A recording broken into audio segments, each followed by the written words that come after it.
Welcome, everybody. So, Jihyo, I'm going to start with you, and I hope I'm saying y'all's names right, and if I don't, I'm sorry, I'm texting. As the leader of the group, can you tell us how Twice came together? 트와이스가 어떻게 존재하게 되었나요? 저희가 16이라는 서바이벌 프로그램이 있었는데 거기서 다 같이 경쟁을 한 후에 이렇게 트와이스 멤버로 뽑히게 되었습니다. So Twice came together through an audition program called 16. Oh, awesome. Oh, I was on an audition show. I was like, we have this in common. I didn't know this. Okay, so wait, to all of you, what are some of your favorite things to do or to eat, like when you visit the U.S.? 미국에 오실 때 가장 하기 좋아하는 거랑 먹기 좋아하는 음식. 미국에 오면은 일단 원수 여러분들이 저희를 마주해 주시는 게 너무너무 좋고, 그리고 제가 좋아하는 것은 I'm so excited to know what she just said. 좋아하는 것은? 좋아하는 것은 타키스에 맞아? 크리스? 어떤가요? Takis. So she said the first thing is that she loves being able to see one's face to face. Oh, yeah, that's a fan. And she actually likes Takis. Talkies? Takis. 타키스? 과자 말씀이시죠? You know the chip Takis? I'm into that. I'm into that. All right. Well, Momo, how about you? 모모는 뭐 좋아하세요? 미국 올 때. 마트 가는 걸 되게 좋아해요. She likes going to the grocery stores here. Yes. Raven at the grocery store. I love it. Okay, so Daehyun, how about you? 다현님은 여기서 뭐 하는 거 좋아하세요? 먹는 것도 뭐 좋아하세요? I like hamburger and Yeah. pizza Yeah. and chocolate, Yes. potato, Okay. pasta. Yeah. I found my sister in the group. Okay. Okay, how about you, Tsuyu? What do you love? 쭈이는 뭐 좋아하세요? 쭈이님은? I love pasta and pizza. I love that. All right. Italian food. I like it. Okay, how about you, Junyoung? 저는 그 거리에 있는 예쁜 그런 집들 구경하고 풍경들이 너무 예뻐서 네, 좋아합니다. She loves looking at like the landscape and seeing all the pretty houses lined up on the street. Yeah. You have a very beautiful speaking voice. It's like low and sultry. Yeah. It's like very low and sultry. I like it. Like, yeah, very deep. I like it. 소리가 너무 깊고 너무 아름답. I love it. I love it. Okay, Chaeyeon, how about you? 채영님은 미국에서 뭐 하는 거 뭐 좋아하세요? 먹는 것도. 저는 뉴욕에 항상 왔을 때 모마 뮤지엄을 항상 갔던 것 같아요. Wait, what? When Chaeyoung goes to New York, she likes to visit the MoMA Museum. Oh, yeah. Yeah. All right. I love New York. Okay. So, Mina, what about you? 저는 쇼핑하는 것도 좋아하고 또 꼭 도넛을 먹는 것 같아요. 도넛. She likes shopping and she likes eating donuts. Yes. I love shopping. And speaking of outfits, like, I don't know who does your wardrobe or if y'all are involved in that at all, but it's so cool. It's like modern Bridgerton, and I'm here for it. So cool. I love it. 의상이 너무 예쁘세요. 혹시 넷플릭스에 그 브리저튼이라는 드라마가 있는데 거기서 나오는 의상처럼 생겨서 너무 예쁘대요. So cool. I'm into it. So, Nahyun, how about you? 나연님 미국에서 Nahyun, sorry. 뭘 좋아하세요? 저는 신 젤리를 좋아해서 사워패치를 항상 사서 먹는 것 같아요. So she likes gummies. In Korean they call it jellies, but gummies. Like gummy bears? Yeah, like gummy bears. She likes buying Sour Patch Kids when she She should try chocolate-covered gummy bears. gummy 그 젤리 고음 있잖아요. 그거 초콜릿으로 돼 있는 거 한번 드셔보셨어요? 좋아해요. Yeah. She loves it. You're welcome. You're welcome, Nahyun. Suyu? Suyu or Chewy? Chewy? Okay. Wait, what? Suyu is good. Yeah. No, Suyu. How do you say it? In Korean, it's Chewy. Chewy? Yeah. How do you want me to say it? 어떻게 그 발음을 했으면 좋겠어요? Chewy? 쯔위. Chewy. Oh, how you say it's adorable. Yeah, that's adorable. Okay, so Chewy. I think I said it right. Yeah. I'm trying. So you're performing your single Moonlight Sunrise today. So what's the song about? 오늘 신곡 Moonlight Sunrise 무대를 쓸 건데요. 그 곡의 내용을 좀 설명해 주세요. 이 곡은 상대방 마음을 문라이트하고 선라이트를 약간 그 빗대어서 말하는 내용입니다. So Moonlight Sunrise is a song about wanting to know the other person's heart, and they use the metaphor of moonlight and sunrise to parallel that fluttering heart feeling when you're in love. Oh, I like that. But 2 years ago, you changed your band name. And it took me a minute, y'all, because I was like so used to it from childhood. Yeah. But then I heard that this was something that y'all kind of had in the making for a while, right? Yeah. What was so important to you to change it to just the Chicks? Well, I think just after George Floyd and all of that, we wanted to get rid of the Dixie part of our name for a long time, but it seemed like a huge thing to do. So we would call, our merch would say DCX, and we always referred to ourselves as the Chicks. So it seemed like a really natural change, and it seemed kind of seamless. Here's what was cool, is you educated a lot of us as well, because I had no idea that it meant anything. So I had to Google, I was like, wait, what? And I was Googling, and it was interesting to find out, kind of the origin of that word. And the same. I always thought it was a region, if it's what direction of the Mason-Dixon. Yeah, that's me too. So it was interesting though. I thought that was a really cool to educate the public though on something, especially at such an important time. Yeah. So I thought it was really cool that y'all did that, and also it's just easier to say. So that's awesome. I'm lazy, but I love it, and I think everybody would always say that too. Oh, did you see the Chicks? Did you see the concert? Everybody would always call y'all that. Yeah. I think super fans like me. So what do you each remember from the very first time that y'all played together? Was it awkward, or you knew right away it was gonna work? Well, Natalie had joined the band, a previous lineup, and so Marty and I were very nervous, will she rehearse all the songs and know all the songs? Natalie was just oh, I got this, y'all, I got this. She had this confidence, and Marty and I are just oh my gosh. But Natalie brought this humongous pad with her lyrics on it, and we just flip it in between songs. We played these 2 clubs outside of Houston. Yeah. And I would just Bend down, turn the page. Oh my God, do you have a problem with lyrics? I do. No, but I had to learn 22 songs in 7 days. I would just listen with headphones and walk around. I had never yodeled before. That's a lot. I know. Oh my gosh. So the band was famously, I had to be reminded of this, the band was famously boycotted on country radio 19 years ago, which feels like forever ago to me. But it happened after, Natalie, you spoke out against the war in Iraq and the president in 2003, right? So what did you, it was Shut Up and Sing, right? The documentary that came out. I loved that. I think a lot of artists or anybody that's under a microscope, I'm jumping straight to that. I'm gonna ask the question, but I'm jumping straight to that because when you're under a microscope, everything you say, even if you don't mean something some way, or even if it's in a moment, everything gets blown out, good or bad. And it's a very hard way to live. And especially being in an industry like I've been told to shut up and sing and not have an opinion. And it's very hard because you're a human and we all count, our thoughts and our hearts count.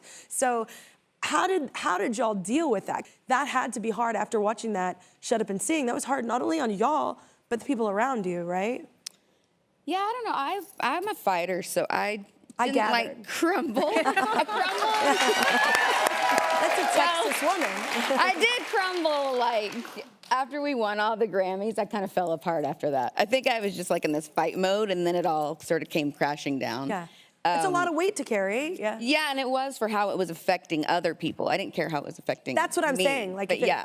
The tour is for your album, Gaslighter. A lot of people relate to this album and the message and just, I guess from an artist's point of view, how hard is it asking for a friend while I'm currently writing through a similar situation? How hard is that to write so openly and so honest while navigating children, while navigating people you know, you're under a microscope. Like there's so much, like I feel like I've written so many songs myself for my personal like life, and I keep kind of going, ooh, should I do that? Or, oh God, or is that, did you go through that like while writing this? I definitely wanted to be very blatant and like literal with this one, but yeah, I wasn't like beyond all the emotion like I am now. And then there's a stress of, oh my gosh, now my kids are gonna hear this, and then now my son is on tour with us, he's in the band, and I'm like, this is kind of weird. So I'm always checking, are you okay? Are you all right? Oh my God, I know, because that could be awkward. Yeah. But I love the fact that like, he's an artist, so he does get the fact that like, it's very therapeutic for us to like, that's our outlet. Like And there's that's no way around it. When you write falsely, it doesn't work. It's transparent that you're full of crap. Yeah. You have to be real. Agree. Sorry, I was so blunt. It's weird. The more specific you are, the more it's universal to other people. Which, isn't that so sad? Yeah, I know. I mean, life is so hard. Yeah, it's sad that people relate. Okay, so we all went through divorces, and how did you each find strength? And not just music, I think it's therapeutic, but like your female friendships, I feel like that has really helped me. Yeah, I remember when you first came down in the studio in Nashville and said, guys, I just want to tell you I'm getting a divorce. Which time was this?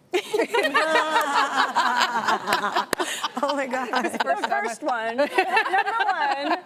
I remember thinking, well, I'm getting a divorce. Now she says she's getting a divorce. Now I can't say I'm getting a divorce. It was kind of, but then but me saying it. Oh, I hadn't told y'all. I was keeping. I was keeping it. feeling like everybody was going to judge me because I was like, I thought I was first You getting the divorce. kept that in? Yeah. And so I was like, guys, I'm getting a divorce. And Barry's like, I'm having a horrible marriage.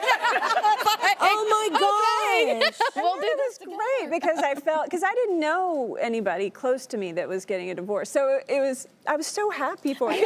Wait, we were divorce buddies. But it is something to talk about because there is a level of like shame and like guilt and like, and people, especially from where we're from, like it's like, you stick it out. And it's like, that's what I've been doing. You know, and I don't know if I can do it. I don't know if I can continue that for both of you. Like, it's like, obviously, it's not working, you know, and people aren't happy. So it's a hard thing. I can't imagine holding that in. Like, I had to, like, finally, I mean, I can't imagine holding it in for a while, and then you finally say it. But the release of that is so monumental. I don't know, I felt like it was for me. Did you? Oh, yeah. Yeah, but I didn't have kids with that one, and she didn't either. And I think it's so much harder when you've got your babies. Yeah. It is. That's where the decision making sucks. Thank you so much for having me. I'm freaking out right now. Oh my, I'm freaking out. I can't believe we're together. I don't even know if you know. I want to say it was in Nashville. Did you open for Florence and the Machine? That's the show it was. I think so. It was so amazing. I was literally at the show with a bunch of friends, and I literally didn't know. We showed up, and I was like, wait, who the hell is this? And y'all were so amazing. Oh my gosh, thank you so much. I'm so excited to be here. I'll say it a million times. Well, I'm freaking out as well. I thought you were so talented. I was just like, wow, and you also act now. Congratulations. I didn't know that. Random. That's amazing. Crazy. Well, what's been the craziest moment like on stage? I've had a lot of crazy ones. Have you ever think things go absolutely wrong? All the time. I mean, my sister Esty can never, you know, she trips constantly, always. She trips, I don't know why, but she does. There's so many videos of her on the internet falling, but I think for me, it's hilarious. But by the end of tour, like I remember it was our last show, and for some reason, me and my siblings decided for this whole tour that we were gonna wear these leather pants, which is, if you're ever gonna go on tour, you are not sweating. Oh, schwitzing to my core. Yep. And I really do not recommend it. And these pants they had no give. And I remember specifically right before the show, because it was our last show, we like packed everything up and it was like already on the bus. So like I had no other clothes. And I don't know what I did, but like I might have like got low or something, and the back of my pants just completely split open. This has happened to me. No. Since you've been gone music video. Stop. My whole ass was hanging out. Oh my God, me too. Yeah. Whole ass, not even just a little. And just I like, didn't know, big old butt behind. Yeah, just big old behind. Yeah.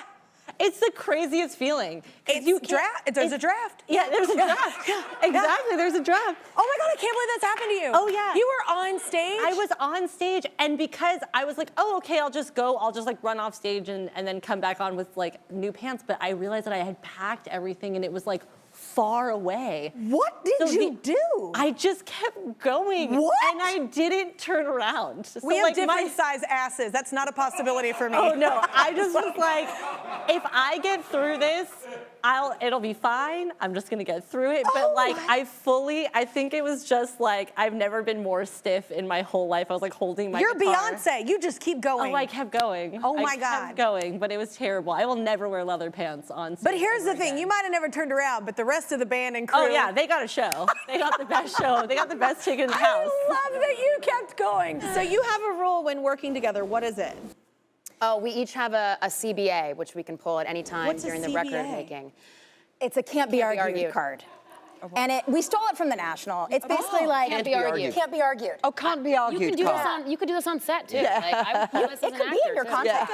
Basically a veto? Yes. Yeah, it's like, Or we use it the other way, opposite of a veto, where it's like, this is my can't be argued, this is my thing, that if you take this away from me, this is gonna not work for the band. Like, I need this moment. Let me you get have one? it. You get one. You get one. Oh, you only get one. That's good. We each get one. Because Per album, per day? Per album. One per album. Okay. per album. Good, I like good per question. day. Per day. Like, this is my CBA for today. There should be one per day. There should. Has there ever been one where the other has been like, no, really, I don't think this is a good idea? Where you really push, you're like, come on. We're usually on the same page, like when it comes to joint decisions. Like we really are. I don't know why, but Like we if are. someone ever we pulled a are. card and you'd been like, no. The only time. That means yes. Probably inside, but I just didn't want her to know. By the way, went. And then we were like, should we tell the story? No. But I do think on this record, there was one song in particular that stood out to us that I knew was like, this is going on the record. Yeah. And Aly was like, I don't know. It's not like, it feels a little bit soft compared to the other songs. It's a little more gospel leaning, but like we also know that that's kind of where our roots came from. So we were like, let's honor this. Yeah. But Aly was like, I'm not sure if it works I don't know. on I was this album. second-guessing it. I was like, this is my every CBA. This artist song does. is going on everybody it. does, yeah. And thank God because. And now I actually, it makes sense that it's on the record, and I'm glad that AJ pulled it. Yeah. Pulled the CBA out. Yeah. But Usually I think that's all how it works. artists do that. We second guess things. Yeah. And you can't ever predict like what people are gonna like anyway, so you might as well just pick what you love and put it out. It's I so wonder true. if the Beatles would still have been together if they had a they had CBA. that. There you go. That's a great point. If the Beatles had a CBA. It's a slightly woman thing of recognizing someone's, and guys, I'm sorry to be, I agree with you. but See how womanly I can be? You can. they lock horns, and if they had this, maybe some of the great bands would still be together that broke up. Well, maybe we're the changing Floyd. history right here. Yes, there you go. Right here, right now. You're welcome. You're welcome. Everyone gets a CBA today. Yeah, you get a CBA. You get a They're like, CBA. okay, what do I do with this? I'm gonna use that with my kids. But they're not allowed to have one. I'm just kidding. It's a democracy. So tell us about the song you're gonna be performing. It's called Blue Dress. What's this song about? Well, when we got into write music for this new record, for whatever reason, we felt like we were really connected to like old country songs at that moment. I mean, we always have grown up listening to country music, like the Judds and Loretta Lynn, and like these great country artists and these songs that have this incredible storytelling behind them. And we wanted to kind of like encapsulate that within the song. And we're not legends like them, but they inspire us. Yeah, and the storytelling of those artists you just mentioned too. Okay, so wait, how did you two start working together? Because you've known each other, you were friends first, right? Yeah, we went to school together. We were in what is it, Queensboro College. I'm leaving out the community. That's she right. doesn't like when I say that. She's like, why do you have to say that? It was college. Because get your basics out of the way. It's cheaper, then go the other way. Everybody frowns upon that. So we went to college together, and we also worked at Sears as telephone solicitors together. I got her a job. They were hiring. She was like, I want to work at Sears. I said, they'll hire anybody. And so they hired Pep. Yes. And the funny thing about Sears is Martin Lawrence worked there, Kid and Play, Salt-n-Peppa, and Herbie Lovebug, our producer, and everyone went on to do what they set out to do. Something in the water at Sears. Thanks, Sears. It's like the training ground. Yeah. That's amazing. So did you always know each other? You always knew that you wanted to be Salt-n-Peppa, like you always wanted to do a group? No, well, we was just at college and says playing cards in the lunchroom, Hanging out. hanging out and Yeah, everything. yeah. But then, you know, Herbie, our producer, you know, he was going to a music school at the time, so he wanted to put the group together, and so I auditioned and got it. No, And I'm it's like, why are you great. laughing? It's worked out. The good thing about Salt-n-Peppa is like we're opposite, but we're also very much alike, which is weird. Yeah. And you know how opposites attract. I good always say friendship. the chemistry between us is she pulls me to the edge and I keep her from going over. Like, you know, we just teeter right I was there. like, you come know? to the edge live a little bit more. Have fun. Calm down. Right. What are some, like a memorable moment that you love from your career? There's so many. The Grammys. The winning Grammys. The Grammy.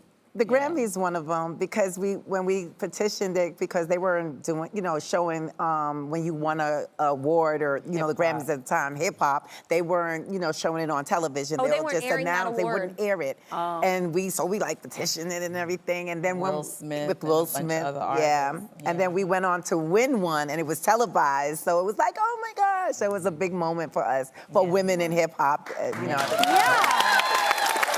And it's always a sad thing because you're like, I know people that have won Grammys and they're like, it wasn't televised. And it was like maybe their first time to do it. And it's like, oh man, what a bummer. Like, because you as a kid are like, you have that moment you think of that's going to happen, you know? I'm so glad you got that. That's amazing. And you were like, we deserve this. And then it happened. Exactly. Yeah.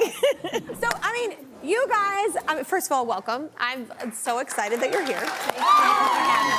And I was saying earlier, like, all of you are like musical inspirations for me. Like, I still listen, like, literally my Spotify playlist is all 90s music. So, because it's the best. Have you had a chance, though, like, to people that you were inspired by? Like, have you had a chance to, like, meet with or sing with, like, people that really, like, inspired you to be who you are? Absolutely. Who are those so many for you? people. Early, and when we first got in the game, Gladys Knight. Oh, God. Patti LaBelle. Wow. Shaka Khan. Yeah. Okay, so you just, like, dropped all the real greats. divas. The Yeah. real divas. I'm like, wow. Oh my God, Shaka. Oh. So, okay, so Cindy, you learned that you could harmonize in a really unique way when you were a kid, right? I did. I was 6 years old. It was to the Bugs Bunny theme with my dad. I didn't know what harmonizing was, but he said, you sing this part, I'm gonna sing this part. And that was harmonizing. I was like, ah. That's amazing that you kept it, because usually kids they'll stray to whatever the other person's singing. That's amazing. My dad was a singer, and it was just music in the household all the time, maybe, my yeah. sister, And so they- it just clicked. Wow, that's beautiful. What about a memorable, like, early gig for you? A memorable early gig. There's I gotta gotta be a tell you, lot. There was this one moment, and it was just so pivotal for us when we performed with Stevie Wonder. What? Oh my God, all the names you're dropping. We recorded a song with him called What the Fuss. And we were in the studio, and when it wasn't our first time meeting him, but what was so crazy was when we got there, he called each of us out by name. And we were looking at each other like, how in the world? Oh, because he can't. Oh, right. We were like, wait, can he see? and then we did this other gig, and he was there. And why did he? We were interacting with each other, and why did he call out our birthdays? What? Years later. Okay, he was the guy on top of your bus. Like, Yeah, when we met, he was like, Terry. I was like, I was so taken aback. I was like, oh my God, like, Stevie, come on, can you see?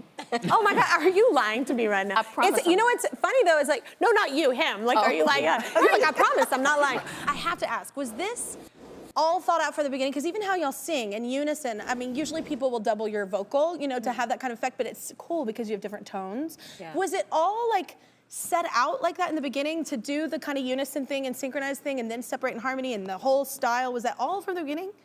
Well, in the beginning, I mean, basically we just both wanted to sing lead, and we couldn't decide How are we going to do this? Yeah. So, you know, we were in the studio, we were doing a rearrangement of a song from the White Album. And so we started both singing at the same time while our cans were on. And it was like, oh, that's really cool. It's like a double track vocal. Yeah. Except we could do this live. How cool would that And be? except you're able to blend well, but your tones are slightly different that it makes that, magic. Yeah. Thank you. You know, we like old school showmanship and old school, you know, girl groups and people that make a thing of their look and Dress the sound. Yeah. Try and do something that you know, sort of transports us and transports our audience, and then Well we got carried away. I love it though, like this whole performance art that's happening as well with how you perform, how you look. Like you still keep individuality but look similar. It's very cool. Thank I'm just gonna you. compliment this whole interview. Okay, The Man I'll Never Find is the song you're gonna be singing today. The whole album, mind you, this song is amazing, but the whole album is amazing. It's just, I specifically, when I heard this song, was going through a really hard time and divorce, and I don't know if I've wept like that in a very long time. So I'm angry about it, but also thank you. But it's one of those things I feel is so special and rare sometimes, because people in this business, and you know, they just want you to do a hit and they want you to like, just do something out that's catchy and people remember for a minute and whatever, and it's not always long lasting. And I think it's just a great job of like really being a poet, like, and really saying how your heart was, and like, it's just the most amazing thing for us to listen as fans to music and connect in that way. You do an awesome job of that. Like, do you find yourself to be singers first or writers?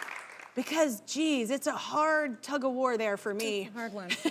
Yeah, yeah, I don't know. It's such a different headspace, I think. Like, and we're not able to write really on the road when we're in like tour mode. It's really hard to write. Some people are good at that. Yeah, we got to I don't do that either. Yeah.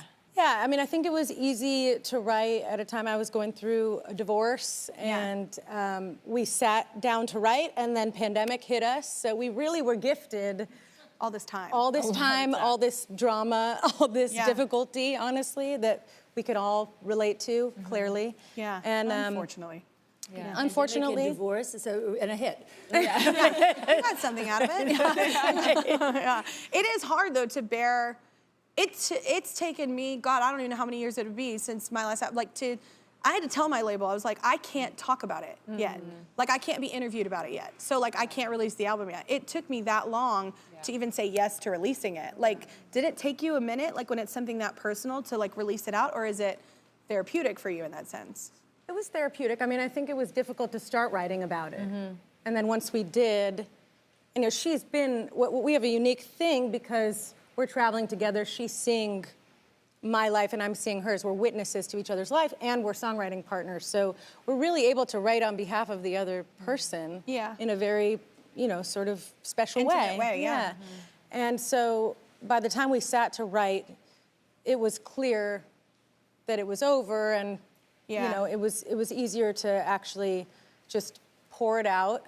And then once you get it out, it's somebody else's. You get to give it to somebody else for whatever it is that they're gonna, however it is that they're gonna receive it. Yeah. So that's kind of how it happened. Do you do this thing where you write what you really want to sing and then you have to kind of filter yourself? You're like, I'm gonna bring that back. Like, that was too much. I think that's what we're for. Oh, okay. I don't have that. So it's just me going, was that too? I think it might have been too much. I think that's too much.